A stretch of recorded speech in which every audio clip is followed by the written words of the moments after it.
O Trabalho Legal está no ar e vai mostrar nesta edição os principais direitos das mulheres trabalhadoras. O Ministério Público do Trabalho participa de audiência para discutir o futuro do trabalhador brasileiro. Conheça o projeto Resgate à Infância, do MPT, contra a exploração de crianças e adolescentes. Reforma trabalhista, a realidade no Brasil e em outros países. A Advocacia Geral da União recupera mais de 21 milhões de reais para a Previdência. Seguro-desemprego, saiba como obter o benefício. E decisão recente quanto ao prazo estabelecido para dar entrada no pedido. O Trabalho Legal é o programa do Ministério Público do Trabalho em parceria com a Associação Nacional dos Procuradores do Trabalho. Você conhece os direitos das mulheres que trabalham? Sabia que boa parte das trabalhadoras que são mães perdem o emprego pouco depois de retornarem da licença maternidade? Acompanhe na reportagem e veja também outros problemas enfrentados por elas no mercado de trabalho. Elas se desdobram e fazem o possível e às vezes até o impossível. Às vezes a gente tem uma reunião para fazer e o colégio não espera, você tem que estar 6 horas na porta da escola para pegar o seu filho. As pessoas não entendem que o seu filho só tem você, no caso eu sou mãe solteira, o filho só tem a mim às vezes, né? Que é a mãe que cuida de tudo, cuida do filho, da escola, as tarefas de casa e tem que dar atenção totalmente ao trabalho. Em pleno século XXI, ainda passam por cada uma. Havia uma vaga, eu tinha as qualificações, a pessoa que estava fazendo a entrevista comigo falou isso para mim, que eu tinha as competências, as qualificações, mas que eu não serviria para a vaga porque eu era mulher. Os obstáculos para a mulher no mercado de trabalho são inúmeros. E mesmo depois de conseguirem um espaço, há outros desafios. No Brasil, os homens ganham aproximadamente 30% a mais do que as mulheres de mesma idade e nível de instrução. E não para por aí. Uma pesquisa americana revela que o principal motivo para que os homens ganhem mais que as mulheres é a maternidade. A diferença salarial entre os sexos aumenta de forma mais brusca entre 20 e 30 e poucos anos, período de maior fertilidade da mulher. A maternidade traz algumas garantias para as mães trabalhadoras.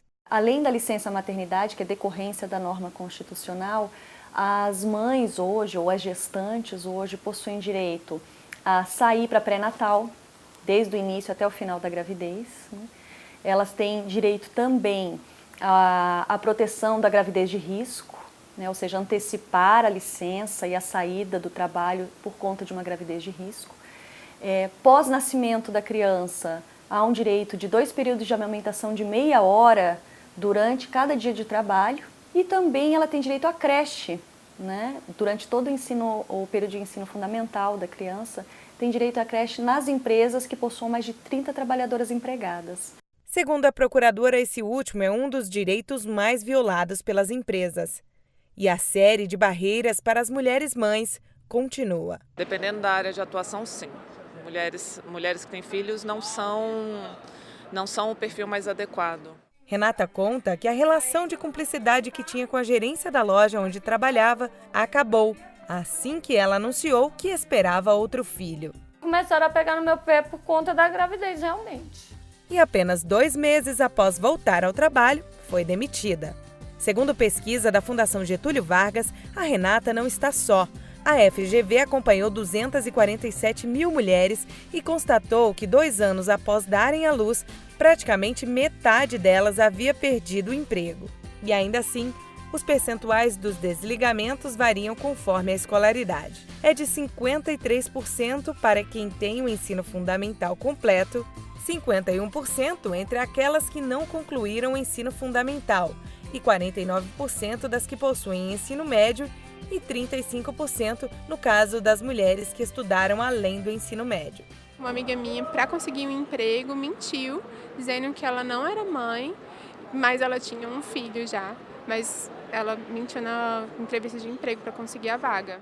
Mas não é apenas a maternidade que deixa a mulher em desvantagem no ambiente de trabalho. A reforma trabalhista tirou da gestante o direito de ser afastada automaticamente de ambiente de trabalho insalubre. Agora, a empregada que não trabalha em local com grau máximo de risco precisa provar que o lugar onde trabalha oferece risco para a saúde dela e do bebê para ser realocada. As mulheres não precisam provar esse tipo de coisa. Há mudanças também no direito a amamentar, que a gente falou lá no começo. Hoje, não se exige que a mulher fixe um horário para isso. Agora, com a reforma trabalhista, a mulher terá que previamente negociar esses horários, ela própria, com o empregador. A procuradora também chama a atenção para outro ponto da reforma pouco discutido. Hoje, não há limite para indenização por dano moral para uma mulher que é agredida fisicamente, moralmente ou que é violada sexualmente dentro de uma empresa, que é discriminada. Agora, a lei fixa um teto para essa indenização. E esse teto vai ser alcançado de acordo com o salário da mulher. E depois de ultrapassar todos esses obstáculos no mercado de trabalho, finalmente é hora do merecido descanso. Mas será mesmo que chegou a hora? Segundo o Ministério do Trabalho, nas moradias onde o homem é o chefe da família, as mulheres dedicam quase 30 horas semanais ao lar, enquanto os homens pouco mais de 10.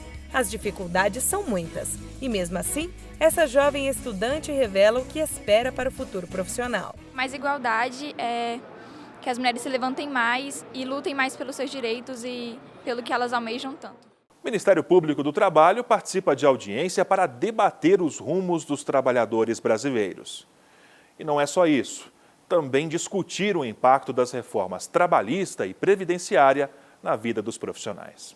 Uma audiência pública na Comissão de Direitos Humanos contou com centrais sindicais, servidores públicos, auditores fiscais e o Ministério Público do Trabalho para discutir o futuro do trabalhador no Brasil. A audiência tratou das reformas trabalhista e previdenciária e dos impactos que elas causarão na vida do trabalhador. Todos os participantes criticaram as reformas, que para eles são um retrocesso. O representante do MPT, o procurador João Carlos Teixeira, destacou que a reforma trabalhista é a negação do diálogo social. Para ele, a reforma da Previdência, ainda em tramitação no Congresso Nacional, é injusta para quem está entrando agora no mercado de trabalho. Ela coloca como requisito a idade, 65 anos de início, para um homem e 62 para a mulher, com perspectiva de aumento, de acordo com a expectativa de vida, e estabelece um tempo de contribuição muito alto, de 25 anos, o que vai tornar esse sistema inacessível para muitos trabalhadores que não conseguem comprovar esse tempo de contribuição. A justificativa do governo federal para a necessidade das polêmicas reformas não é válida, segundo o coordenador adjunto da DIEESE. Mas esse debate todo sobre mudanças da Previdência, ele não pode ser impulsionado por uma falsa ideia de que nós estamos à beira do precipício. Na verdade, nós temos tempo e podemos discutir uma reforma que seja tanto eficiente do ponto de vista financeiro e fiscal, como também garanta os direitos sociais que a Constituição assegura a todo brasileiro. De acordo com essa juíza do trabalho, alguns setores poderão ser mais atingidos com a reforma trabalhista em novembro desse ano, quando ela entra em vigor. Interessante como o setor de comércios e serviços parece, nesse primeiro momento, pelo menos uma análise inicial, que pode ser o primeiro e mais intensamente atingido, porque em razão da possibilidade de aumento da terceirização. Para ela, a carga horária de trabalho vai aumentar e, com isso, o risco de acidentes poderá crescer. Em alguns setores, os trabalhadores vão trabalhar mais intensamente em alguns períodos do ano. O que isso significa? Nós já sabemos por todas as estatísticas que há uma relação direta entre excesso de trabalho e maior índice de adoecimento e de risco de doenças ocupacionais. E isso potencializa o risco no meio ambiente do trabalho. O Ministério Público do Trabalho estuda a melhor forma de atuação para combater as ilegalidades das reformas e o impacto na vida dos trabalhadores. Foram criados grupos de trabalho para construir teses jurídicas para a defesa do direito do trabalho. O Trabalho Legal faz agora uma pausa e vai mostrar, depois do intervalo, o projeto Resgate à Infância, uma iniciativa do MPT.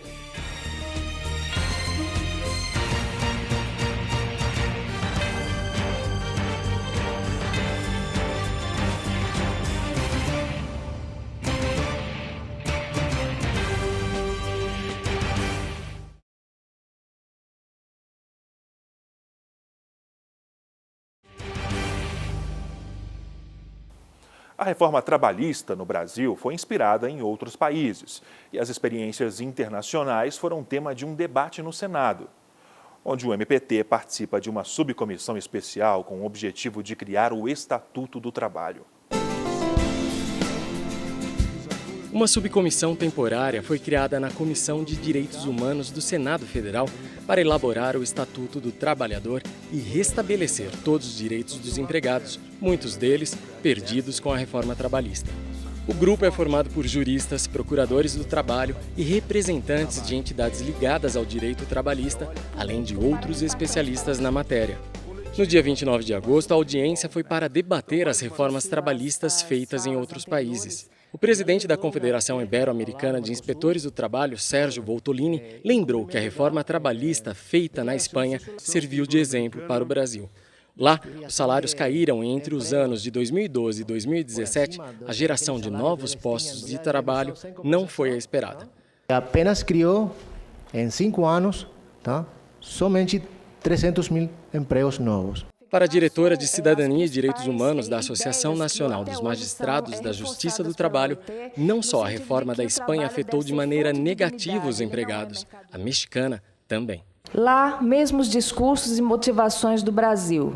Necessidade de modernização e de crescimento econômico, no entanto, a reforma já completou 5 anos, assim como na Espanha, mencionada aqui, e já demonstrou os efeitos desastrosos no seu mercado de trabalho. A juíza do trabalho criticou a reforma aqui no Brasil. Muito se falou sobre a questão da modernidade da reforma trabalhista e que ela traria mais liberdade para que os empregados ou contratados e seus contratantes negociassem as suas condições de trabalho. E não há liberdade em um país de negociar de condições de trabalho quando nós temos 14 milhões de desempregados. O economista e professor do Instituto de Economia da Unicamp questiona como o empresariado do Brasil pode competir com países da Ásia. A reforma trabalhista vai desestruturar, inclusive, o seu mercado interno. E o único fator de proteção frente à invasão dos produtos asiáticos, o empresário brasileiro está perdendo justamente ao apoiar essa reforma trabalhista. Promete um ganho de competitividade que não vai haver, porque estruturalmente ele não é possível, e, ao mesmo tempo, você desestrutura completamente a sociedade brasileira, esgarçando completamente o tecido social. Também da Unicamp, a pesquisadora do Centro de Estudos Sociais e Economia do Trabalho da Universidade explica as mudanças com a reforma. Além de aumentar a insegurança e precariedade do mercado de trabalho, devem diminuir o mercado de consumo. A maior parte do que é produzido é consumido internamente. Por exemplo, se nós tomarmos os dados de 2016 do PIB, em torno de 65% do valor adicionado, a riqueza gerada nesse ano, ela corresponde à despesa de consumo das famílias, enquanto que as exportações representam um pouco mais de 12%. A professora ainda faz um comparativo da flexibilização de horas pretendida no Brasil com a Europa. O trabalho parcial, que hoje já corresponde a 22% do emprego na Europa. E quando uma pesquisa feita com trabalhadores da Espanha, da Itália e de Portugal sobre o trabalho em tempo parcial, eles admitiram que só estão trabalhando em tempo parcial porque não tem possibilidade de trabalhar em tempo integral. Cássio Luiz Casagrande, procurador do Trabalho no estado do Rio de Janeiro, estranha o Brasil não ter copiado dos Estados Unidos a melhor parte das leis trabalhistas americanas para garantir e manter os direitos do empregado. Me chamou muita atenção nessa reforma as tentativas de tentar aproximar o modelo brasileiro do modelo americano, mas só naquilo que o modelo americano tem de ruim. E ainda destaca as altas condenações de empregadores pela justiça norte-americana. A ação do Walmart, para você ter uma ideia, ela beneficiou 187 mil trabalhadores. Em fevereiro de 2017, a Disney, a gigante Disney, foi condenada a pagar 100 milhões de dólares aos seus animadores porque ela formou um cartel com outras empresas de modo a rebaixar os salários. E há também condenações da Boeing, de outras grandes empresas, em valores que são realmente estratosféricos, porque essas ações, elas reúnem, como eu disse, milhares de trabalhadores. E o auditor fiscal discorda da necessidade das reformas para o Brasil voltar a se desenvolver. Nós estamos lidando com argumentos ainda sustentados de que esses textos aprovados da reforma trabalhista, da liberalização irrestrita da terceirização, da reforma da Previdência, isso é o conjunto necessário para o país voltar a crescer, para o país voltar a ter emprego. Não é esse é o caminho da entrega da Previdência Social para a iniciativa privada. Esse é o caminho da retirada de direito do cidadão que não vai mais poder se aposentar. O projeto Resgate à Infância do MPT tem oficina voltada para educadores. A ideia é combater o trabalho de crianças e adolescentes no Brasil. Chega de trabalho infantil. Esse foi o tema da oficina do projeto Resgate à Infância, uma iniciativa da Coordenadoria de Combate à Exploração do Trabalho da Criança e do Adolescente do Ministério Público do Trabalho. A oficina é para sensibilizar e envolver a escola e a sociedade no combate ao trabalho infantil. A oficina visa capacitar educadores e integrantes da rede de proteção para o combate ao trabalho infantil. De acordo com a OIT, existem cerca de 168 milhões de crianças e adolescentes que trabalham em todo o mundo. Ainda segundo a OIT, 85 milhões de crianças e adolescentes exercem atividades perigosas ou insalubres e 5 milhões vivem em condição análoga à escravidão. Aqui no Brasil, há quase 2,7 milhões de crianças e adolescentes em situação ilegal de trabalho. Dados da Pesquisa Nacional por Amostra de Domicílios, PNAD de 2015, apontam 18.487 crianças e adolescentes estão em situação de trabalho no Distrito Federal, mais da metade em desacordo com a legislação. Educadores de diversas escolas do Distrito Federal e entorno participaram da oficina, realizada em 2 dias. Eles receberam material didático para ajudar a entender melhor a respeito do tema. Esse material, dessa forma ilustrativa, ele deixa bem claro o que é e o que não é trabalho infantil, principalmente nos afazeres domésticos, né? Onde a criança ela precisa entender até que ponto ela está ajudando na família, né, nos afazeres das coisas da casa, né, ajudando, e até que ponto ela está sendo explorada. Às vezes a criança acha que se ela arrumar o quarto dela antes de ir para a escola, que isso aí já é uma obrigação de trabalho infantil. E não é. Isso aí é ajudar nas tarefas da casa. Essa outra educadora destaca a importância desse tipo de aprendizado. É um debate super importante, justamente por todos esses paradigmas que a gente vive de que realmente a questão da criança pobre, por exemplo, não ter outra alternativa a não ser trabalhar. O procurador do trabalho e coordenador das oficinas, Antônio Oliveira, destacou os pontos mais sensíveis sobre o trabalho infantil. Um dos pontos tem a ver com a questão dos aspectos culturais, as barreiras culturais, os chamados mitos do trabalho infantil, que faz com que a parte da sociedade aceite ou tolere o trabalho infantil.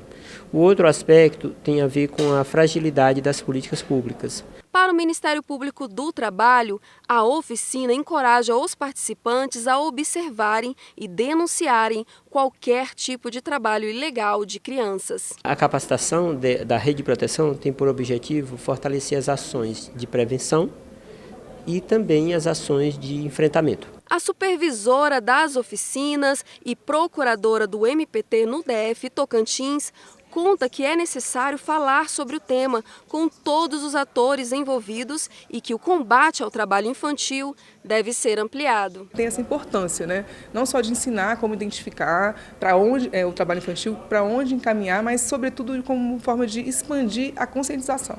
E logo depois do intervalo, você vai ver como funciona o seguro-desemprego.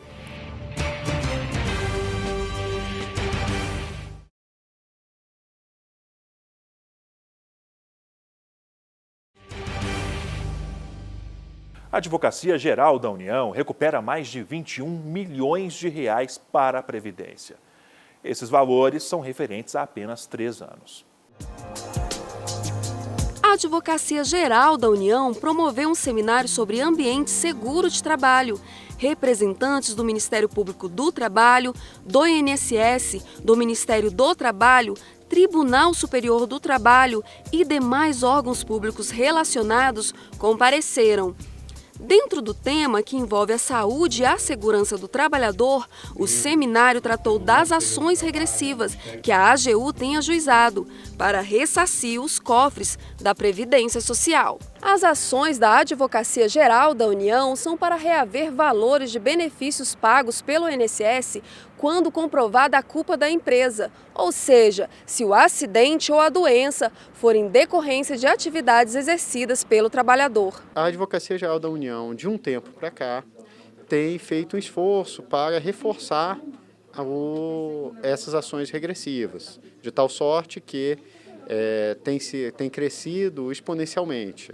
Os valores recuperados são: de 2014 a 2016, o INSS recebeu de volta mais de 21 milhões de reais e até maio desse ano já foram recuperados 6 milhões de reais.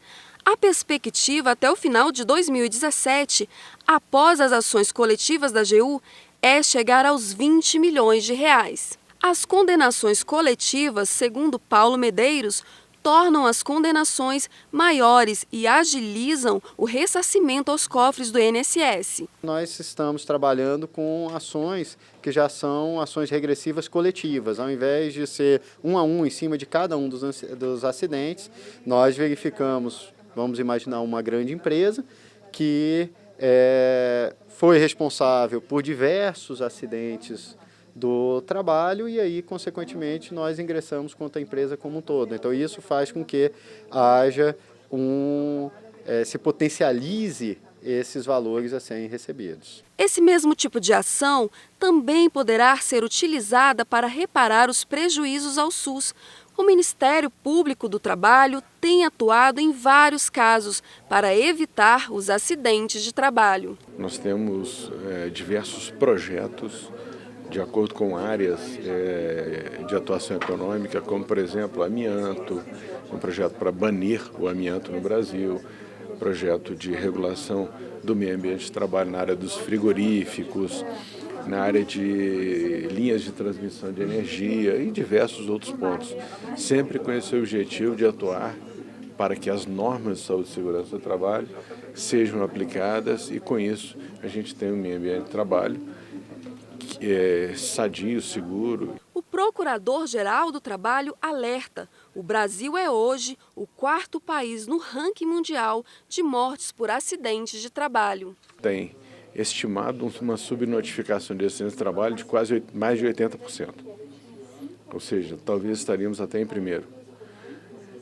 E só há uma forma de combater: com prevenção. De acordo com a secretária de Inspeção do Ministério do Trabalho, uma das formas de prevenção de acidentes é o conhecimento. Há necessidade muito grande de desenvolver no Brasil uma cultura de prevenção, que é conhecer os seus direitos, é conhecer a legislação e todos estarem engajados para isso. O procurador do Trabalho, Leonardo Osório, explica que o aspecto principal do ressarcimento aos cofres públicos não é para punir, mas sim para educar. Existe até um ditado que se diz, de forma até brincando, que a parte mais sensível do corpo humano é o bolso. Então, através do ressarcimento das ações regressivas, da obrigatoriedade das empresas pagarem esses custos, o que se procura principalmente é fazer com que elas tenham consciência da necessidade de manterem um meio ambiente de trabalho equilibrado, um meio ambiente de trabalho que respeite as normas regulamentadoras do Ministério do Trabalho e Emprego, para evitar que novos acidentes ocorram. Para mudar o quadro negativo desse tipo de acidente no Brasil, é preciso transformar.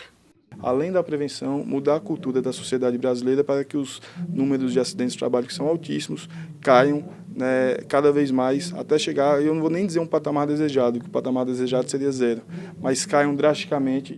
E o nosso assunto agora é o seguro-desemprego. Você vai ver quais documentos são necessários para conseguir o benefício e entender por que a Justiça considera ilegal o prazo para entrar com o pedido. Há um mês, a Letícia entrou para os mais de 14 milhões de desempregados no Brasil. Vim na entrada no seguro-desemprego, já tinha 3 anos trabalhando, mas precisei sair por conta que eu passei no vestibular e não estava dando para conciliar os horários. Então, a prioridade era os estudos, eu tive que sair do trabalho agora. Ela trabalhava há 3 anos como secretária em uma empresa, mas foi mandada embora sem justa causa. Agora está com dúvida quanto a um importante direito de todo trabalhador, o seguro-desemprego. Mas para dar entrada no benefício não é complicado. O trabalhador dispensado recebe do empregador o requerimento do seguro-desemprego devidamente preenchido. 2 vias desse formulário devem ser levadas a um posto de atendimento do Ministério do Trabalho e Emprego, junto com outros documentos. As informações sobre o agendamento e a lista completa de documentos podem ser acessadas no site do MTE. Tem direito ao seguro-desemprego o trabalhador que tiver sido dispensado sem justa causa, tiver trabalhado de carteira assinada por pelo menos 12 meses anteriores à demissão para a primeira solicitação, 9 meses para a segunda e 6 meses caso seja a terceira vez, tiver sido resgatado de situação semelhante à de escravo, não tiver participação em sociedade, em empresas, não tiver recebendo outro benefício trabalhista paralelamente. De acordo com norma do Conselho Deliberativo do Fundo de Amparo ao Trabalhador, CODEFAT, tudo isso deveria ser requerido em até 90 ou 120 dias, a depender da modalidade do emprego. Só que essa questão de prazo mudou. Em 2014, o Ministério Público Federal entrou com ação civil pública na 4ª Vara Federal de Porto Alegre, contra a regra, considerada ilegal. Isso porque a própria lei do seguro-desemprego nunca estabeleceu um limite de prazos, e não caberia ao CODEFAT fazê-lo. O Ministério Público Federal, com uma ação que houve sucesso, entendeu que seria ilegal se medir esses dias para que a pessoa, em esse estado de vulnerabilidade, que está desempregada, pedir o benefício. Porque muitas vezes ela recebe direitos como multa do 40%, aviso prévio indenizado, resgata o fundo de garantia, conforme a Lei 8.036 de 90, é uma das hipóteses. Então, naquele primeiro momento, não estaria nesse estado de hipossuficiência, de vulnerabilidade. O Tribunal Regional Federal de Porto Alegre definiu que o limite realmente é ilegal. A União, por sua vez, entrou com recurso para manter a regra que estabelece o prazo, mas a medida foi negada por unanimidade pelo Tribunal Gaúcho. A decisão é de agosto desse ano e vale para todo o Brasil. Assim, o trabalhador terá maior liberdade para requerer o seguro-desemprego quando de fato precisar dele. Se dá essa flexibilidade para o empregado ele adentrar no programa não após os 120 dias ou depois de 60 dias, ele que vai visualizar a sua real necessidade para adentrar no programa. Porque, como eu falei, às vezes ele acabou de receber os seus direitos, as suas verbas rescisórias, e naquele momento o programa para ele não é interessante. Não obstante ser um dinheiro a mais, mas ele não está em estado de necessidade, de vulnerabilidade. Então seria interessante, foi isso que entendeu o Ministério Público, interessante se buscar reconhecer e tirar esses 120 dias como regra para que o trabalhador possa adentrar no momento que ele entender necessário, no momento que ele entender que está necessitando do programa. Fato interessante, porque como tem a gente assim que sai recebe as outras coisas, então fica um tempo, nem sempre é fácil encontrar um outro logo. Então, tendo esse tempo maior para dar entrada, acho que é bem interessante para o trabalhador, porque quando realmente estiver precisando mais é que ele vai dar entrada nesse seguro. E como sempre digo, o trabalho legal é feito para você e por você. Por isso, sua sugestão de reportagem é sempre muito importante. O nosso e-mail já aparece aí na sua tela. É trabalholegal.pautas@gmail.com. Agora, para mais informações sobre o Ministério Público do Trabalho, basta acessar www.mpt.mp.br e também nossas redes sociais. Nós agradecemos a sua companhia. Até a próxima edição.